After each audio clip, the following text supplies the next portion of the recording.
relatively recently, when we were Homo sapiens, not Neanderthals, or something like 100,000 years ago, that's when we started to exploit marine resources. Hello, I'm Greg Stone, and for this week I've got my very good friend, Dr. Jared Diamond. Jared, I'm so happy to be here. Thank you for having me into your home and letting me invade with this film crew that nobody can see but you and I. You and I have a connection on a number of levels in life, one of which is we're both from Boston. We were born there, but now we're here. The timing is perfect because last night my son, who's living in Boston and has a girlfriend who's not from Boston, asked me to have a phone conversation with him, Max, and his girlfriend, demonstrating Boston accents. And so we rehearsed, park your car in the Harvard yard, park your car at Method, not Medford, but Method. Method, yeah. No D. Method, yeah, I remember that quite well. And that's really kind of a neat thing. Here we are, two Boston boys. Now we're out here on the West Coast. We both live in LA.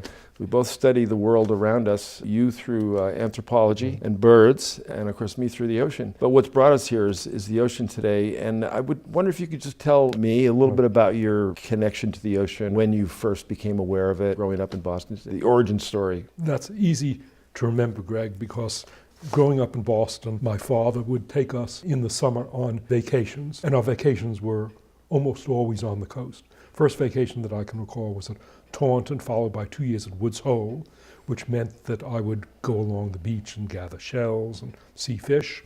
Then we had several years at Bar Harbor, Mount Desert Island on the coast of Maine, where I would go out actually fishing. One of the most exciting moments there was catching a soft-shell lobster on a fishing line with hook. We also saw gigantic jellyfishes, at least they seemed to me gigantic at the time. Oh, and then on the beach in Nantasket.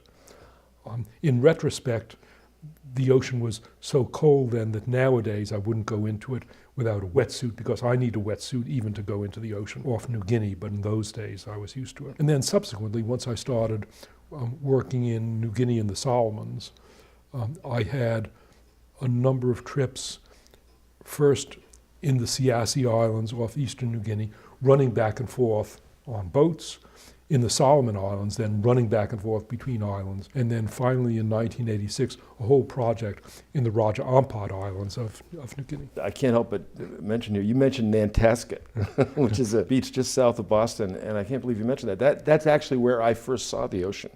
And I remember to this day, I was about 7 or 8 years old, because we didn't actually live in Boston, we lived out in Walpole. It took a while to get there, and it wasn't a routine thing.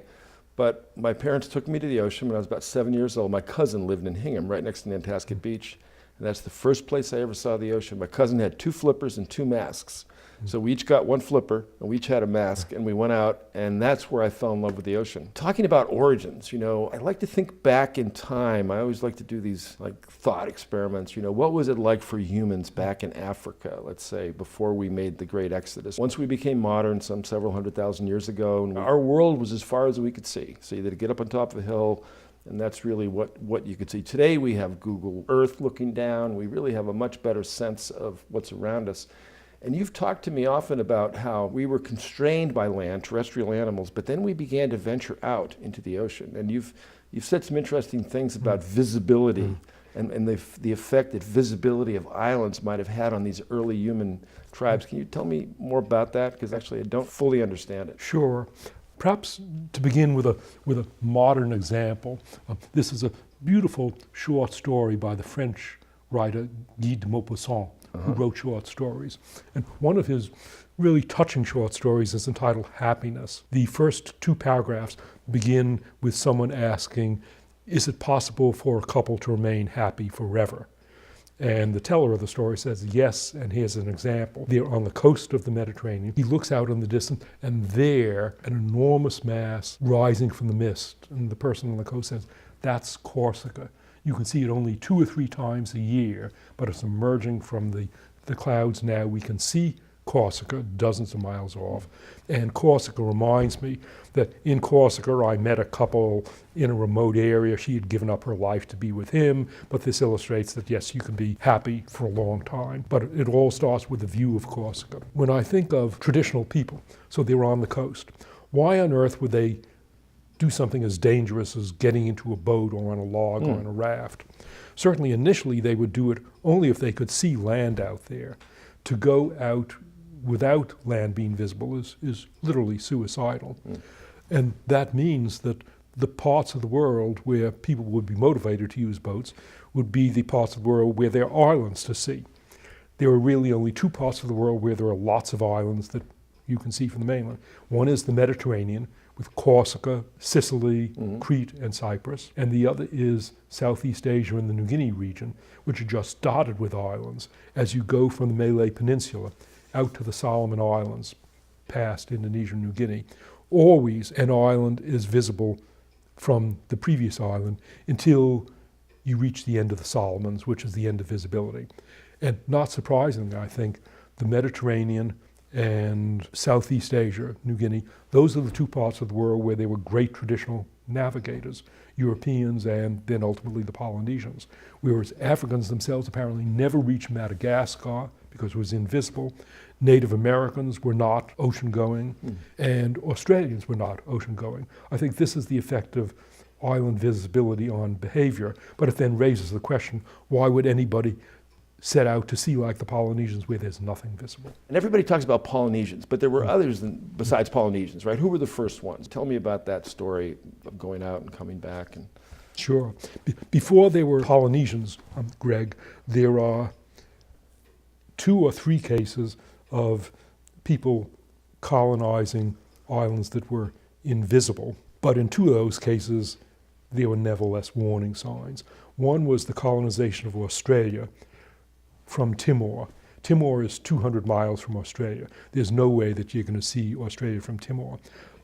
People got out to Timor by stepping stones from the Malay Peninsula. You can see each island from the previous island until you get out to Timor. And then at Timor, there's a 200-mile gap. How did people ever colonize Australia 50,000 years ago across that gap?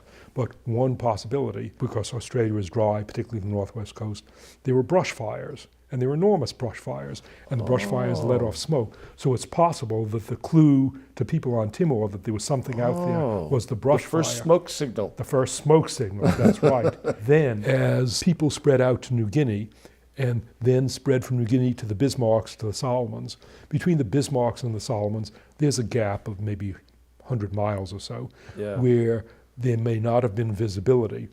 But on the other side of that gap was a Bougainville, and Bougainville has Mount Balby, and Mount Balby blows off, so a warning sign for the people on New Ireland would be the volcanic dust, the intermittent explosions. That's the second sign. So there's intermittent signs. But then comes the case, the Polynesians, going out across gaps where there's absolutely no possibility of firestorms or of volcanic explosions. That's when the ancestors of the Polynesians, the so-called Lapita people, went from the Solomons 700 miles out to Fiji. Across 700 miles, you don't see fires, you don't see volcanoes. What would have induced them to do this apparently suicidal thing? Yeah. Well, these people were hunters as well as farmers, and hunters would have noticed the huge swarms of millions of seabirds, shearwaters, coming in once a year and then going in the other direction once a year. And because they were good naturalists, they would have figured out that where there were shearwaters coming in huge numbers every year, there must have been land out there, and land that supported these millions of shearwaters. So a speculation is that what induced people to head out into nothing from the southeastern Solomons was the shearwaters.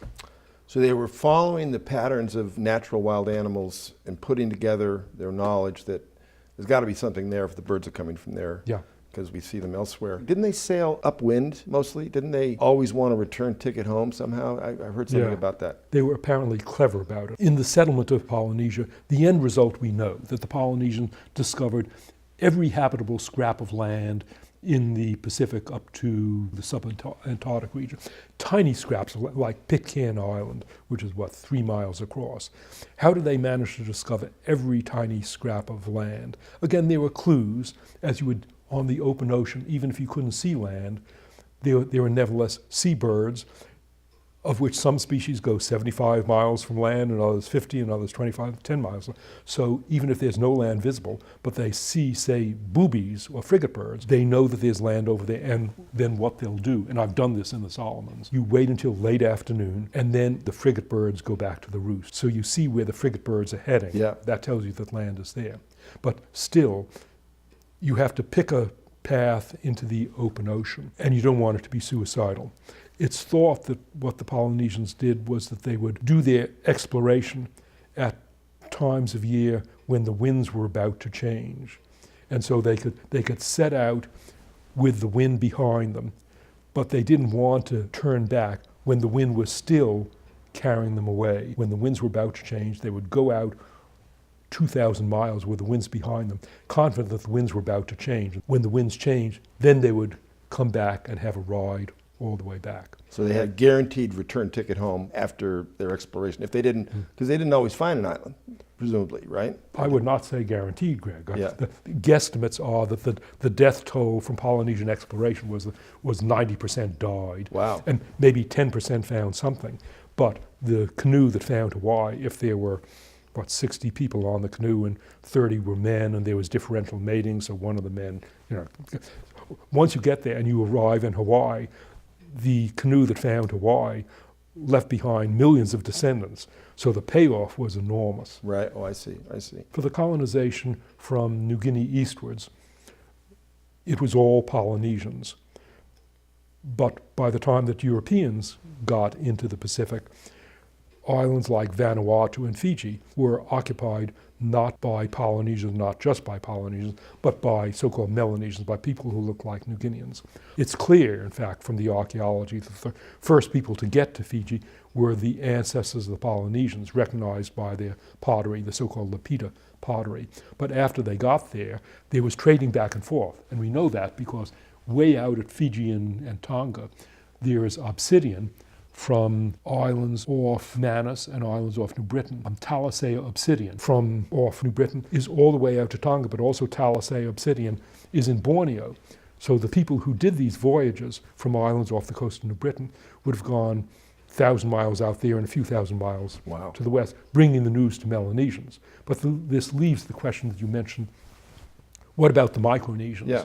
Because Polynesians were not the people who settled islands like Guam and Ponape. Right. Language shows that those islands were settled apparently directly from the Philippines. Those again would have been long-distance voyages to get from the Philippines to Micronesia, like Ponape and Guam and Saipan, would have been more than 1,000, maybe 2,000 miles. The people from the Philippines would have had to have rewards to induce them to do it. But again, there are lots of islands in that area. So we ended up with those three groups, and this is where it gets really interesting for me, because to me, these groups are really ocean people, right? They represent our ancient connection to the ocean, our ancient familiarity, the resources that the ocean would provide us with. And now here's where I get into dangerous ground, because I'm not an anthropologist. I read somewhere once that being an armchair anthropologist is one of the most popular hobbies that people like to do. That is, talk about it as if they knew something. But it seems to me that if you find indigenous communities that have lived by the ocean, they have special connections to the ocean. They have special knowledge about the ocean. They have special abilities about the ocean. I'm thinking of the Ama. I'm thinking of the Sri Lankan pearl divers. Is my assumption correct? Is there any of those groups that stand out in your mind that you could tell me about? Yeah, I can tell you about one of those groups. They're sometimes called the Sea People. Basically lived on ships from the area around Sulawesi in Indonesia. They may have been the people who, from Indonesia, visited Australia, had regular yearly voyages to Australia to get Beche de Mar, and introduced various Indonesian things to northern Australia. I had one run-in with the Sea People. Oh, it ended. Okay. It was a potential run-in. Yeah. It ended safely, but I was doing bird surveys in the western Papuan Islands. I had heard that there was a beautiful lagoon with undercut coral masses, but we couldn't find the entrance to the lagoon. So we were looking around, and then on a beach, I saw a couple of big canoes pulled up, and I and my friend went over to the beach to ask the people on the beach, where's the entrance to the lagoon? As we landed on the beach, I realized Jared, this is a potential mistake. These are really rough-looking people. You've walked into them. This is like hummingbird mites landing on hummingbird flowers where they're going to get impaled by the previous occupants. So I've landed on the beach to ask them my innocent question, are they going to rob me or kill me? Because they're really rough-looking people. Yeah. And I asked them my innocent question. I talked to them about birds. I said, have you seen this bird? I imitated some bird. Ooh, ooh, ooh, ooh. Do you know this bird? And they were friendly and they chatted and they didn't rob me. But those were sea people. Okay. That was my first encounter with sea people. It ended happily, but it reminded me afterwards that if you see people on a beach, don't just automatically go up to them because it might be a bad idea. Yeah, you got to be careful. Yeah, I've had some firsthand experiences with some of these cultures, and as you know, one of my place where I've done a lot of work is in Kiribati, and I was out diving one day on a boat, and when I surfaced, my friends on the boat were looking at the horizon, pointing at this cloud and talking in Gilbertese. I didn't know what they were saying. And I got my gear off, and I said, well, what are you guys talking about? And they said, oh, we're just looking at the green cloud. And I said, what green cloud? And they said, the green cloud over there. And I looked really hard. I said, oh yeah, there was kind of a green tinge to the cloud. And they said, that means there's an island 7 miles away under that cloud. You couldn't see the island. But what we were seeing is the reflection of the vegetation up into the cloud. And it was one of 1,000 or more navigation techniques that they had developed, over the generations and millennia and centuries, that they'd learned about the ocean, and they learned the cycles and this indigenous knowledge. And I've always wondered about how this knowledge is transmitted. Like you mentioned the volcano over the horizon and also the bushfire in Australia, right? Now, I'm guessing that there was a bushfire once and somebody recorded it and told their kids about it, and then the kids told their kids about it. And then maybe there was another bushfire a few generations later, and they said, oh, there was this story about something over there. And it might have been 1,000 years of stories until somebody got the gumption up to say, let's go see what's going on over there. I mean, it wasn't like you see a bushfire one day and the next week they're building a boat to go check it out, right? I mean, what are your thoughts about how this kind of knowledge is transmitted? Well, here are 3 associations. Let's do them in pieces. Okay. First, your green cloud association. My green cloud, yeah. Yeah. I'm telling this story not to put you down. Okay.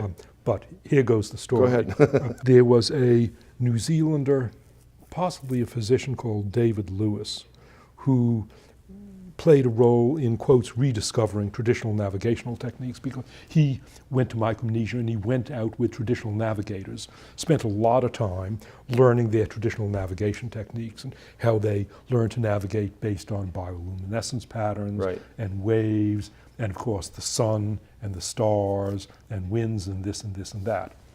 And he felt that he was beginning to understand them and getting good at, and seabirds, and getting good at recognizing when there was an island off there. Right. Well, one day he was out with his Micronesian friends, and in the distance there was a cloud, and on the underside of that cloud was what you saw. There was a faint green coloration on the underside of the cloud. So he thought, aha, that means that cloud is over an island. And I have gotten really sharp now because I've learned to spot that. But these Micronesians with me, they didn't notice it, and I'm getting as good as or better than them. So he began getting very excited and said, did you see that? Look, there's green under that cloud. That means that there's an island there. Didn't you notice it? Why did you tell me that? And their response was, that green under a cloud as a mark of an island, that's so obvious that even Europeans noticed that. We didn't want to insult you by pointing that out. That's great. Well, it was obvious once it was pointed out to me. Yeah. And Jared, I've spent my life at sea, and I had never noticed this green tinge, but now I see it everywhere I go when I look for it. So a second thing, you asked about what we can learn from traditional societies. Yeah. For me, the biggest single lesson that I've learned from traditional societies, which drives most of my friends and my sons and my wife crazy, is my attention to anything that could go wrong, my paranoia. I think of it, paranoia is something that sends you to a psychiatrist. My paranoia is constructive paranoia. Right. It's virtuous, it's helps me in life. I think of whatever could go wrong, and as a result, I avoid trouble in a way that most Americans don't. I learned paranoia, of course, from New Guineans, And the first incident that drove it home to me was in 1966 when I was with a batch of New Guineans studying birds on a mountain, and it was time to shift camps and go up the mountain and establish a camp a few thousand feet higher up. So we marched up the mountain, and in the afternoon we arrived at what seemed to me like a perfect place for a campsite. It was where the ridge broadened out. There was a steep drop-off so I could stand at the edge of the ridge and look out at parrots and swifts. And on the ridge there was an enormous tree, straight trunk, and so I told the New Guineans with me, drop the gear and pitch my tent under that tree. What a beautiful sight to spend a week. And they really got agitated, really agitated. And they said, no, what's the matter? And finally they said, look at that tree. It's dead. It might fall over on us. I looked at you, okay, the tree was dead, but it was a tree about 9 feet in diameter and 100 feet high. And I said, yeah, it'll fall over 75 years from now. It's certainly not going to fall over tonight precisely when I'm sleeping under it. But no, there was no way that they would sleep under that tree. I did. They slept about 100 yards away. And of course, the tree didn't fall over me that night. But as time went on, sleeping out in the jungle of New Guinea, every night, somewhere in the distance, you hear a dead tree crashing and falling. And eventually I did the numbers and I thought to myself, every night you hear a dead tree crashing. The chances that if you sleep under a dead tree one night, it's going to hit you, it's say 1 in 1,000, forget about it. But if, like New Guineans and like me, you're going to spend 3 years sleeping out in the jungle and you develop the bad habit of sleeping under dead trees, right. After 3 years, 1,065 nights with a 1 in 1,000 chance each night, you're going to be dead within 3 years. New Guineans learned to think of the influence of rare events that will catch up to you, and that is the most profound lesson that I've learned from New Guineans. That's an amazing story, and I've got one for you. We were diving in Antarctica some years ago, and we used to do this thing where we would anchor to icebergs, right? And we were diving down the edges of it. It was grounded, actually, in a place called Hallett Bay. So a very old chunk of an iceberg, it was the size of a city block, but small by Antarctic standards. And we were actually underneath it so I could age it, because I could see the growth of the invertebrate marine life underneath it, which told me how long it had been there. It had been there a number of years, some 3-4 years. So we finish our diving, and we're going to spend the night. And I wanted to stay anchored to the iceberg, because I thought it was a nice protected place and everything. But no. The crew said, we are not going to stay anchored to this iceberg. I said, well, it's been here for 5 years. What are you worried about? And they said no. So we pulled the anchor off the iceberg, and then we headed out in the middle, dropped the anchor where it's supposed to be, and we're sitting there. And then that night, the iceberg came apart. That's right. It sort of collapsed. And as an iceberg collapses, it spreads out really rapidly because all the ice floats, and it was catastrophic. I'm not so sure it would have killed us, but it certainly would have damaged the boat and set us back. So I get the dead tree thing, because in my case, it's the iceberg thing. Right. Here's an interesting example, Greg, of where people learn to ignore those risks. If your lifestyle, if making your living and getting your food requires you to undertake risks, but if you expect to live to 90 anyway, like I do, then you don't take those risks. But if your lifestyle means that no matter how careful you are, you'll be dead in 30 years, then you take the risk. An example is the Inuit. Traditionally, Inuit got a lot of their food by spearing seals at holes in the ice. They'd go out onto ice floes, onto ice along the coast, and wait at a hole for a seal to come up and then spear the seal. But there's a risk, which is that the ice mass will detach and you'll be carried out to sea. And therefore, if an Inuit expected to live 90 years, you're not going to go out onto ice floes because you'll be dead. But the reality for traditional Inuit is that their life was so risky that even the best Inuit hunter would make a mistake and would expect to live only 30, 40 years anyway. And so the Inuit did things that they knew were dangerous, going out onto ice floes, because that was the only way that they would get their seals. But they also knew that in 30, 40 years they're going to be dead anyway, so they'd better take these risks. Whereas you and I hope that we're going to be alive at 90, 95, and therefore I would not sleep under a dead tree. No, and I don't anchor to icebergs anymore. So Jared, you had a third point that you were going to tell me about. What was that? Here's an example of traditional knowledge being passed on for many centuries. It involves Polynesian inter-island voyaging. By the time that Captain Cook came out into the Pacific in the 1770s, the Polynesians had stopped inter-island voyaging roughly around 1400. And so it's 370, nearly 400 years since Polynesians made long-distance voyaging. Captain Cook is in Tahiti, and in Tahiti he falls in with a young Tahitian who's, I think, the descendant of a family of traditional navigators. The young Polynesian then begins to tell Captain Cook about various islands out there that he's never seen, Right. but he's heard of them, and he's Right. got the names of them. One of Captain Cook's associates then asked this Polynesian to name the and to point the direction. The Polynesian pointed the directions very exactly, and then Captain Cook's associate made a map, and the map shows at different angles lots of islands with the names of those islands and the distances, because this Polynesian said that island is three days away, that island is 2 weeks, that's 4 weeks away. So he came back with a map, and eventually the map with the names was compared against existing Polynesian islands. And they're the actual names of Polynesian islands up to thousands of miles away, and this young Polynesian, he had the angles correct, and he had the sailing times, the sailing distances correct. Wow. This was knowledge that was passed on, that was remembered for centuries. Does that map exist, the one that Cook or whoever it was on the boat drew it, the paper and everything, the original?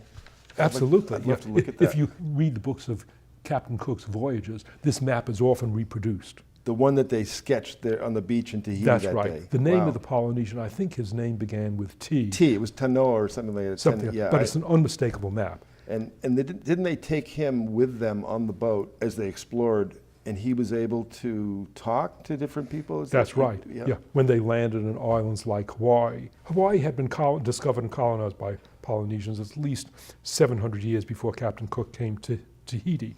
Captain Cook, quotes, rediscovered Hawaii, but he had a Polynesian with him. And when they landed, and it happened not just at Hawaii but at other islands, the Polynesian from Tahiti encountered these Polynesians on shore whose language had diverged for 7 centuries. And so there were differences, but nevertheless he could converse with them as if we today discovered an island that had been colonized after the time of Beowulf, but little before Chaucer. And we spoke with people speaking Old English. Yes, it's hard work to understand Chaucer, but nevertheless we could decipher something of it. And that's what That's the was best happening. explanation I've had, actually. Thank you. Because I've thought about these dialects in the Pacific and how they're different, but using that to help me get it is a good one. And isn't Icelandic the original Old English? No, Icelandic is basically Old Norse. Iceland Norse. was colonized from Norway, and it's a Scandinavian language, whereas Old English is derived from Frisian, the language that's now spoken on the coast of the Netherlands and Germany. The Anglo-Saxons and Jutes, who were the people who colonized Britain, driving out the Celts. The Anglo-Saxons and Jutes came from the coast of Netherlands and Denmark and Germany, and Frisian is still spoken there. So the Frisian is the modern language most closely related to English. And Old English, of course, is even closer to Frisian. So when you look at this root South Pacific language, did that extend to Melanesia and Micronesia and all the island groups, or were there any differentiations in there, or is it one cluster? There are multiple languages out there. All Polynesian languages are derived from an inferred Proto-Polynesian, and by comparing the different modern Polynesian languages, you can recognize the commonalities and figure out what Proto-Polynesian was like. So all Polynesians have languages derived from a single language, which is presumably the language of the Lapita colonists. Yeah. But after the Polynesians came out, there were other people, the Melanesians who came out, so that, for example, on Vanuatu, they're not Polynesian languages, they're Melanesian languages, possibly from a couple of sources, because after the Polynesians settled Vanuatu, they then went back and they brought Melanesians out with them. Yeah. Oh, yeah, here's a probably a grisly example of language replacement. In the Solomons, there are so-called Polynesian outliers in the Solomons. The Polynesians went east, all the way to Easter Island. But then they started coming back, and they also sent prospecting voyages out to the west. And most of these prospecting voyages ended up on islands where there were settlers, and the settlers would kill or drive off the Polynesians. The westernmost island that Polynesians succeeded in occupying is an outlier of the Solomons called Rennell Island. Rennell is famous because it's got the biggest freshwater lake of the Pacific, which is the Old Lagoon. Rennell was a coral reef that got lifted 30 feet up into the air, and the Old Lagoon then became this big freshwater lake.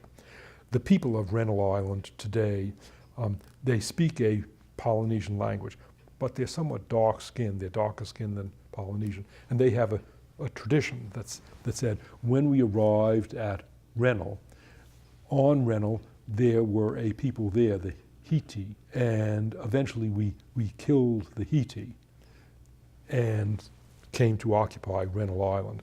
But the fact that the Rennell Islanders today are darker skinned than other Polynesians implies that, yeah, they killed the Hiti, but they didn't kill all of the Hiti. You know, you're talking about language. I was just with some friends, colleagues of mine from Micronesia. I was in Fiji about a week since I've seen you. I was down in Fiji, and they're professionals, and they wanted to show me, one of them wanted to show me some text that he was having with his Micronesian colleague from Kiribati. And it was just a business text, and I read it, and then I said, hey, wait a minute.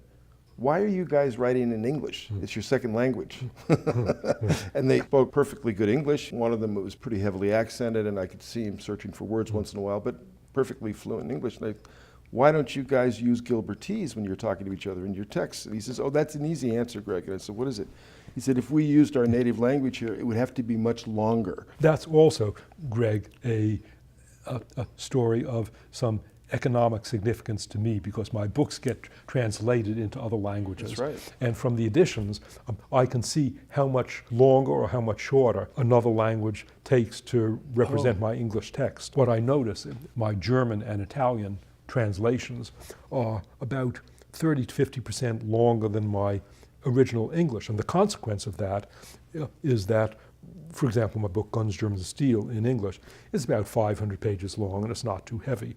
But Guns, Germs, and Steel in German is about 900 pages. And my last trip to Germany, my German friends, when I told them that I'm working on a new book, they said, Jared, can't you please make your new book shorter than your previous one, because your previous book, it's so heavy that when we try to read it in bed and are holding it above us, it's just too heavy and it hurts our necks and our hands. It is funny. I've noticed that with Spanish, because you see a lot of bilingual signs on trains and stuff, and it's in English it'll be, in an emergency, go to the end of the train. Yeah. And then in Spanish it's in the moments of extreme anxiety, go to the extreme end of the, it's about twice as long. You mentioned Guns, Germs, and Steel. What a landmark book. How did you come up with that title? It's a great title. I mean, there is a backstory. My wonderful, beautiful wife, Marie, who contributes so much to my happiness. When I had finished Guns, Germs, and Steel and was trying to figure out a title, my editor, wonderful editor at Norton, came up with suggested titles. My book agent came up with I came up with suggested. None of them were any good. And finally, what were some of the ones before? Yeah. Greg, I've suppressed the memory because they were eclipsed by Guns, Germs. And Marie came up with Guns, Germs, and Steel. Virtue of Guns, Germs, and Steel is that they're monosyllables, and it's like Beethoven's Fifth. Three. It's Guns, three. Germs, and Steel. Three's a lucky number, yeah. Yeah. My editor in New York objected, but the sequence is wrong. First came Germs, and then Gun, and then Steel, right, and then Guns. But I said, Marie is right. Who cares about that logical sequence? Guns, Germs, and Steel sounds good. It's a great and title. then quite a few of my foreign editions made the mistake of just translating it literally. And for example, the Italian title of Guns, Germs, and Steel, Armi, Acciaio e Malattia. It's dreadful. It's a literal translation of Guns, Germs, and Steel, but the Italians failed to realize that the important thing about it is the sound quality. They did not get Italian monosyllables. You know, I think I've mentioned to you over the years that Peter Benchley, the writer of Jaws, was one of my very closest friends. He's passed away now, but I'll give you the quick backstory on the title of Jaws, because it's became kind of a moniker in our culture, right? Jaws, the movie about the sharks and all that. I remember Peter telling me the story. He said, Greg, we were going to press and we didn't have a title. He'd written the story about a shark that laid siege to a resort community, but no title. And his father was a writer, and his father gave him some ideas. Darkness lives below the water, danger at night. There was all these things, and finally his publisher got so frustrated with him, he said, okay, Peter, we're going to call it Jaws. And Peter said, well, Jaws? Well, that's weird. He said, what's that mean? And I think that was one of the big selling points of that whole book, actually, was a great title. It was just this one word, like, boom, title. But yours does have that 3, lucky number, staccato ring to it. We've just done that, Greg, to my current book. So the current book, which will come out next May, for years, my prospectus and the working title was Crisis and Change. Yeah. I thought, boy, that's a good title. Short words, and it captures the subject of the book, which is national political crises. But then a friend to whom I gave the book to read, she pointed out, Jared, there are 87, you just Google, there are 87 books with the word crisis in the title. And worse yet, in 1974, my own publisher, Little Brown, had published a book whose title was Crisis, Change, and something. The words are just too common. Can't you find a one-word title which does not frequently appear in titles? So we tried to find a one-word title. Once again, my beautiful wife, Marie, to whom I enjoy so much, Marie was brainstorming with her cousins, and up it came, Upheaval. And so the title of the book will be Upheaval. The subtitle then goes on to other stuff, but at least it's a one-word title. Hey, we're breaking some news on this podcast. Upheaval, that's yeah. So it's going to be a great book, everyone. Make sure you go out and get Upheaval.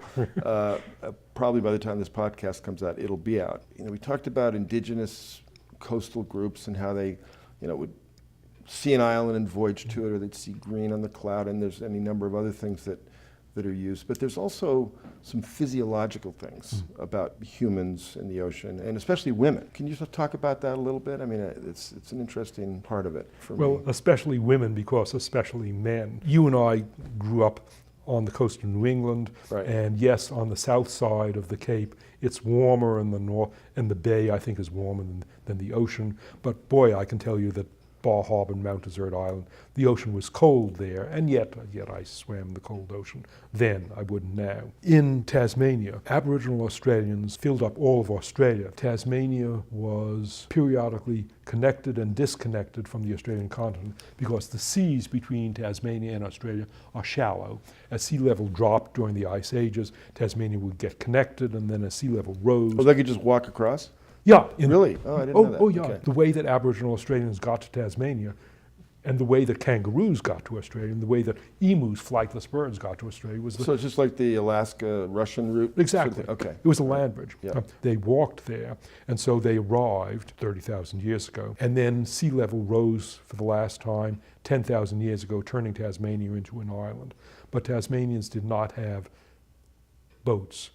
They had bark rafts or bark canoes that waterlogged rather quickly. So they could only go at most a few miles with a boat. The waters around Tasmania are very cold, and yet the waters, they're rich in seafood such as lobsters and mollusks, which means that if you're willing to dive into those really cold waters, there's good stuff there. When Europeans discovered Tasmania around 1800, they observed what the Tasmanians did and how they made their living. The way that Tasmanians got their lobsters and clams was that the women, not the men, would go diving, and they would go down there and get the lobsters and bring them back to the beach. They would then huddle shivering next to a fire. The men would take the lobsters and clams away from them and cook the lobsters and clams. But the men never did diving because women have more body fat than men, and women can stand it better than men can. Women have an extra layer of subcutaneous fat, I believe, which gives them the insulation. And I know that when Magellan came around the tip of South America, you were the first person to ever tell me about this group. He was the first European to get down to the very bottom tip of South America. What did he find there? He found Native Americans, Yep. the inhabitants of Tierra del Fuego, the southern island detached from South America. There were three groups there, the Yagan, the Ona, and the Alakalof. Of those three groups, I think two have died out, and one there were just a few people left. Darwin also visited Tierra del Fuego, and he was impressed by the fact that these people were going around in this sleeting climate where there's just sleet coming horizontally at you. And they were wearing very little, just as the Tasmanians in Tasmania, where there's snow, the Tasmanians did not have tailored clothes. They sometimes would have a kangaroo hide thrown about their back. Physiologically, they were adapted to living in these really cold climates. And this was then tested by a famous Norwegian physiologist called Per Sjolander. Sjolander was a metabolic physiologist who went around the world studying the physiology of all sorts of people, like Aborigines in the Australian desert. But among other things, he went to Tierra del Fuego. He wanted to understand how Fuegians could deal with this cold Didn't climate. they dive, the Fuegians? They went to the ocean, didn't they, to collect food? The Fuegians? Yeah. Yeah. They would also And that's get, cold. That's really cold water there. Sure. Yeah. Okay. Yeah, they would get food from the cold water as well. Yeah. So Sjolander, to measure their metabolic adaptations, he routinely tested people's reaction to cold by having people put a leg in a tall bucket of ice water. And then he would measure when they would start shivering and their drop in core temperature. There's a wonderful picture showing side by side a Fuegian with his foot in an ice bucket and one of Sjolander's Norwegian colleagues with his foot in the ice bucket.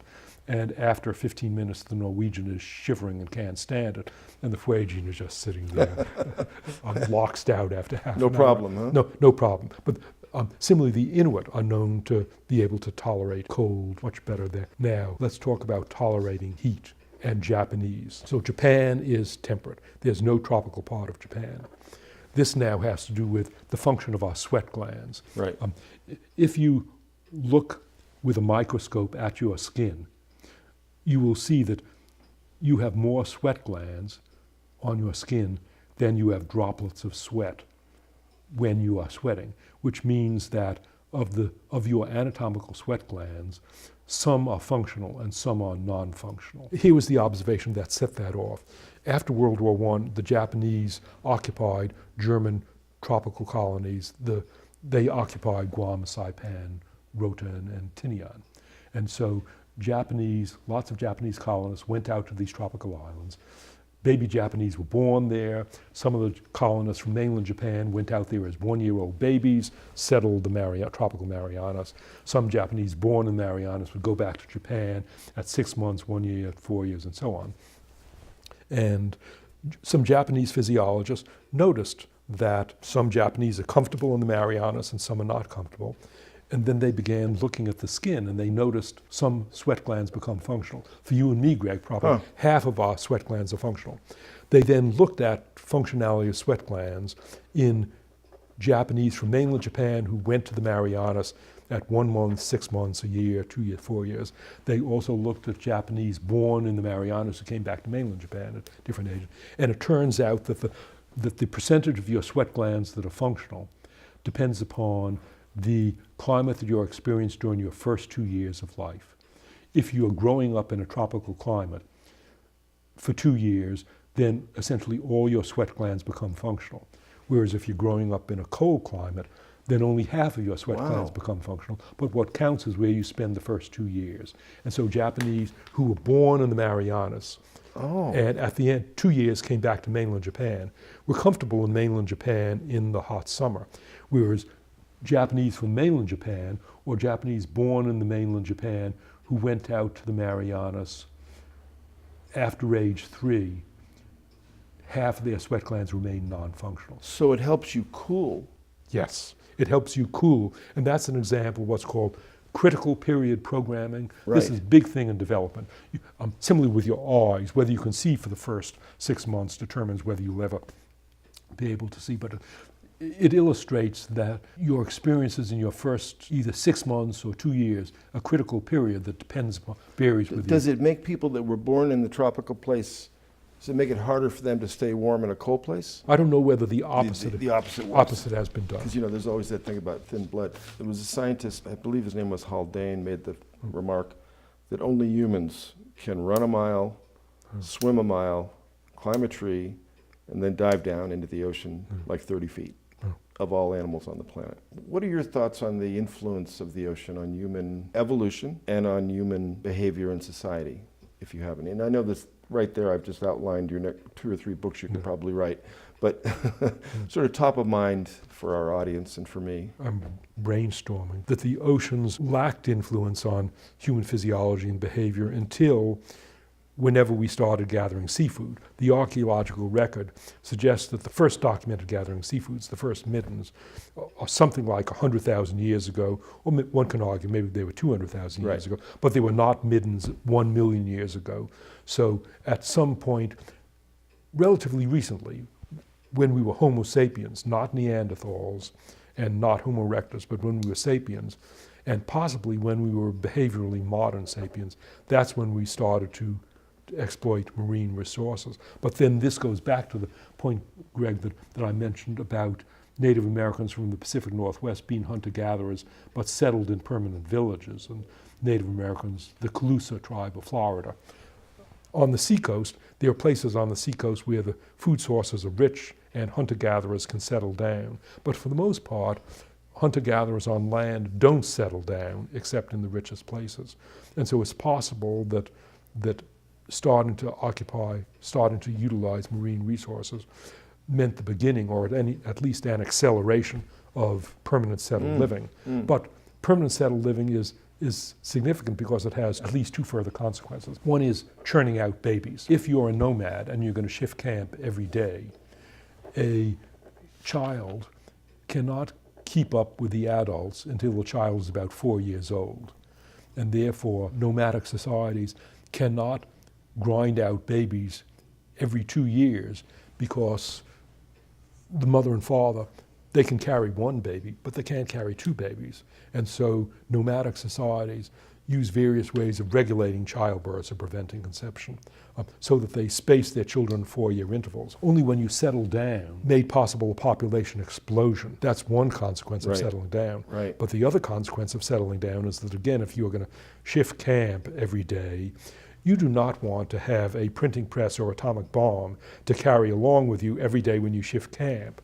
Nomads cannot afford to have heavy technology. Nomads don't have pottery.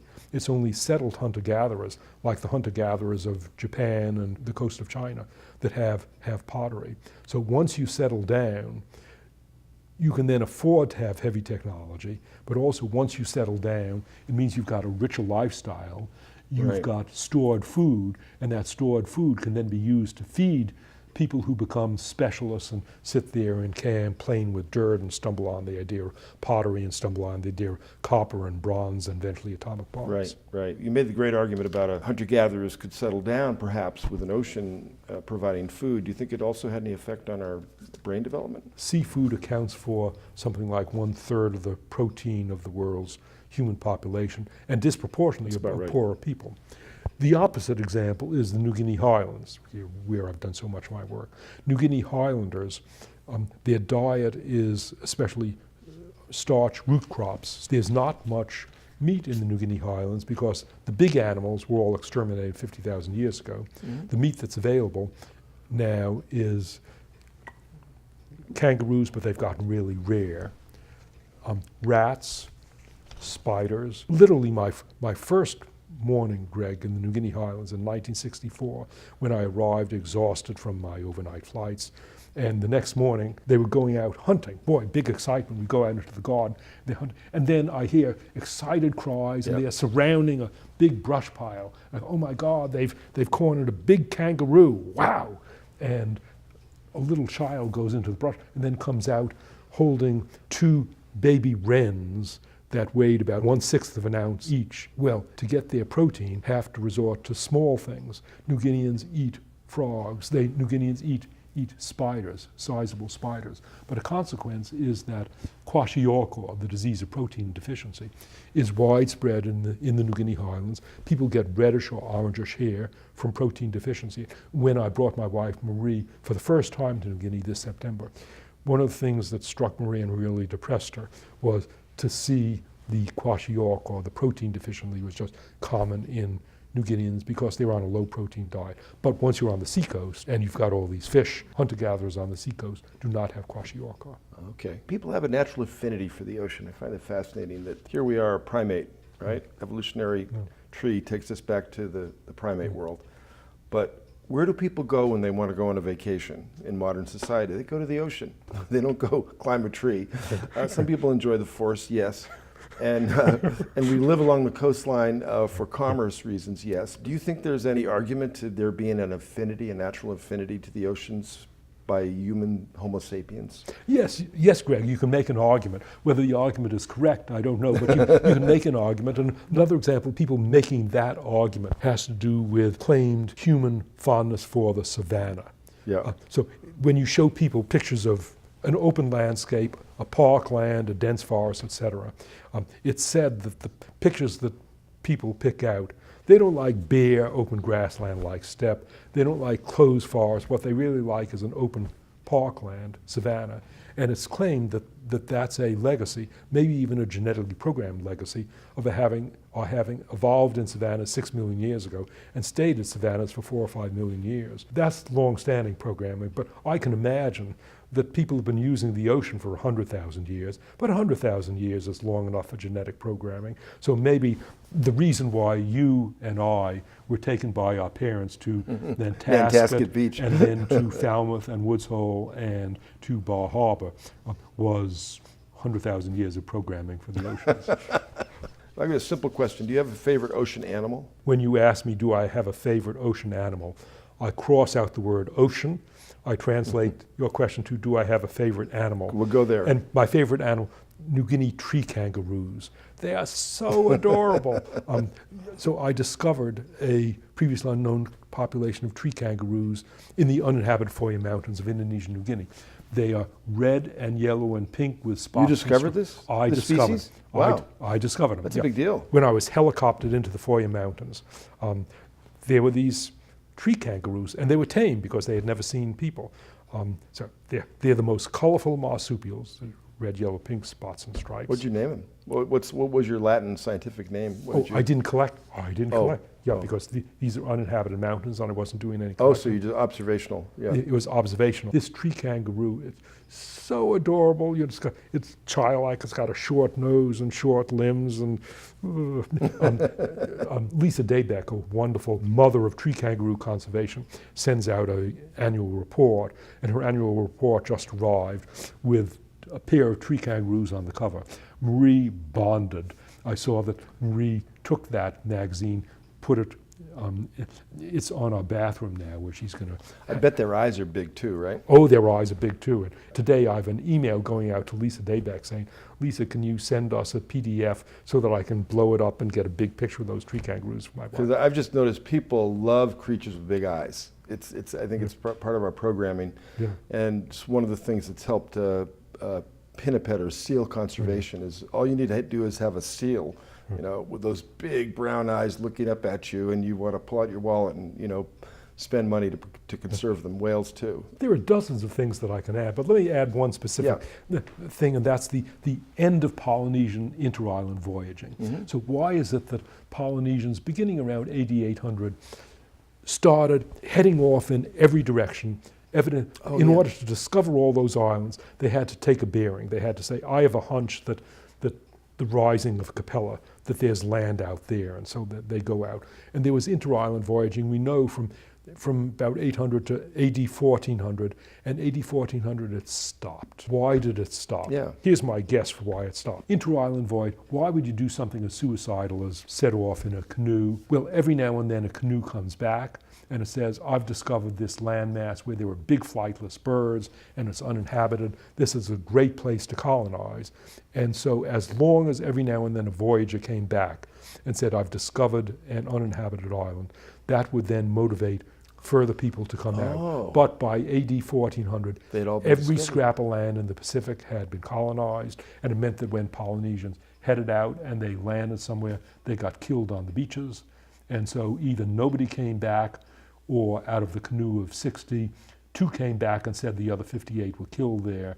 And so my guess is that it's when I love that available targets disappeared that interisland I voyage love that was- explanation. Isn't that a good example of Occam's razor? I think so too.